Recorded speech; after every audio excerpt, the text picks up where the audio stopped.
আপনি যাকে খুব ভালোবাসেন, যাকে জীবনে ভীষণভাবে পেতে চান, কিন্তু হঠাৎ তার মাঝে পরিবর্তন দেখলেন, সে আপনার ভালোবাসা গ্রহণ করছে না। কেন করছে না? তাকে দেখুন, বুঝুন ও ভাবুন।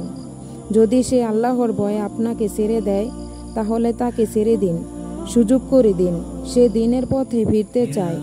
যদি সত্যি আপনি তাকে ভালোবাসেন, তাহলে সুযোগ করে দেওয়াটা হবে ভালোবাসার বহিঃপ্রকাশ।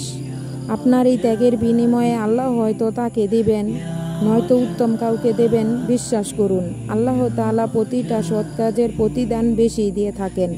সুতরাং মাঝখান থেকে হারাম সম্পর্ক করে শুধু শুধু নিজের আমলনামায় গুনাহ যুক্ত করবেন না।